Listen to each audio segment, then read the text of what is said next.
সুরঞ্জিত সেনগুপ্ত কালো বিড়াল, তার উপাধি হয়ে গেল, একটা বদনাম হয়ে গেল। এবং আমার এখনো মনে আছে স্পষ্ট, উনি সাবেক প্রধানমন্ত্রী তখন দেশের বাইরে ছিলেন। আমি 21 টেলিভিশনে বললাম যে আমি শিওর 100% উনি দেশে আসার পর সুরঞ্জিত বাবুর চাকরি চলে যাবে। তো সেটাই হয়ে গেল। তো এটা ছিল স্বাভাবিক। কিন্তু এখন কি হলো? এখন উপদেষ্টাদের এপিএস এর চাকরি যাচ্ছে, কিন্তু উপদেষ্টাদের কোনো চাকরি যাচ্ছে না। এটা হলো নতুন বন্দোবস্ত।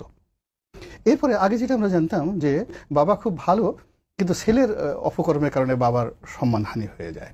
তো কিন্তু এখানে এসে দেখা গেল নতুন বন্দোবস্তে আমরা দেখছি যে পুত্র তিনি স্বর্গীয় বালক, স্বর্গীয় দেবতা, তার কোনো রকম স্পট নেই। অথচ তার বাবা কি দুষ্টর দুষ্ট, সে এই স্বর্গীয় একটা পুত্র যাকে কিনা আল্লাহ রাব্বুল আলামিন রহমত হিসেবে এই পৃথিবীতে নাজিল করেছেন, তিনি জুতা পরলে সেটা একটা স্টাইল হয়ে যায়। তো এইরকম একজন পুত্রের এই সম্মানহানির জন্য তার পিতা যে কর্মকাণ্ড করেছেন, এটা নতুন বন্দোবস্ত। আবার সেটা ধরা পড়েছে, সেটাও নতুন বন্দোবস্ত।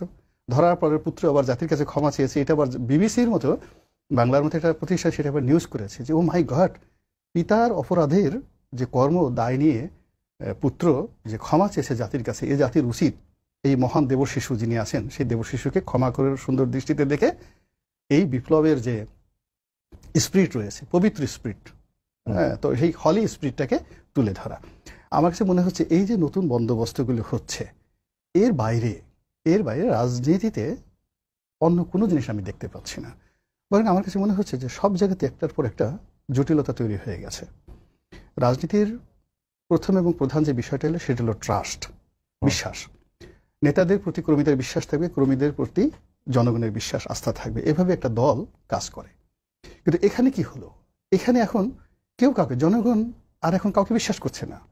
যে স্বপ্ন ছিল বিএনপিকে কেন্দ্র করে, যে স্বপ্ন ছিল, ঘৃণা ছিল আওয়ামী লীগকে কেন্দ্র করে, যে স্বপ্ন ছিল এই ছাত্রদেরকে কেন্দ্র করে, কিংবা মুক্তিযুদ্ধের পক্ষ বিপক্ষের শক্তি নিয়ে যে বিতর্কগুলো খুব জমজমাট হতো আমাদের এই সমাজে, সবকিছু বাদ দিয়ে এখন সেখানে চলে আসছে পেঁয়াজের দাম কত, আলুর দাম কত।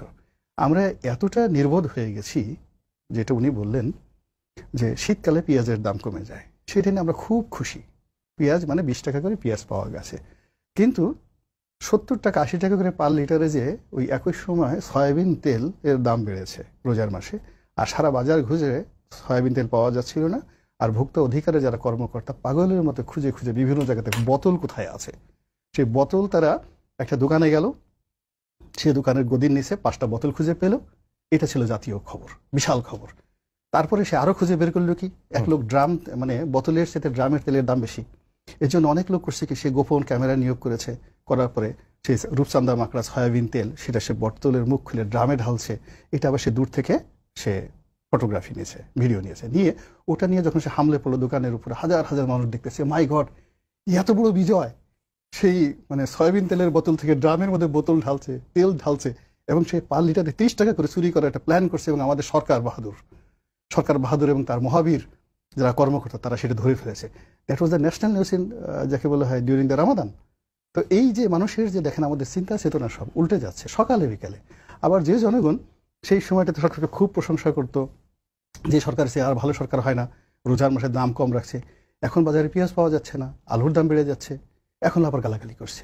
এই জনগণ কি অবস্থা? ফলে কি হচ্ছে, জনগণ এবং সরকার এদের মধ্যে যে একটা সম্পর্ক, অ্যাডাপশন, এর মধ্যে যে একটা চুম্বক শক্তি থাকে না, একটা চুম্বক সে কি করে, লোহাকে করে, মানে আর সেম সমজাতীয় পদার্থকে সে বিকর্ষণ করে। তো এখানে কার যে কখন আকর্ষণ করছে কাকে, আর কে যে কাকে কখন বিকর্ষণ করছে, পুরো বিজ্ঞানের যে সূত্র উল্টে পাল্টে গেছে। এখন বিশ্বাস করেন আইনস্টাইনকে এনে দেন বাংলাদেশে, পাগল হয়ে যাবে, একদম সঙ্গে সঙ্গে পাগল হয়ে যাবে। আপনি যদি এখন বাংলাদেশে একটা আপেল গাছ আনেন, সেখানে আইজাক নিউটনকে বসাই দেন, উনি যদি 5 মিনিট বসে থাকতে পারে, আমি আপনার শোতে আর আসবো না, পাগল হয়ে যাবে। ও বাবা, এই বাংলাদেশ বসে কোনো অবস্থাতে মাধ্যাকর্ষণ মহাকর্ষণ শক্তি নিয়ে গবেষণা সম্ভব নয়। আপেল আবার মাথার উপর পড়বে না, টেরিবল একটা অবস্থা তৈরি হয়ে যাবে।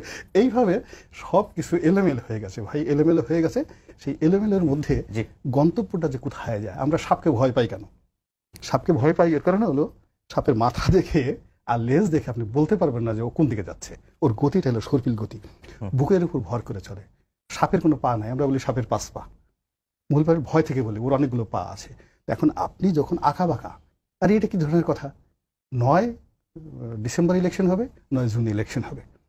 বীর কখনো এই ভাষায় কথা বলে না, বীর পয়েন্ট আউট করে বলে আই লাভ ইউ, আমি তোমাকে ভালোবাসি, আমি তোমাকে ঘৃণা করি, আমি দুষ্টের দমন করব, শিষ্টের পালন করব। ওটা হবে। আমার সঙ্গে যারা আছো থাকো, রনি ভাই, আমরা আপনার কাছে আবার আসবো।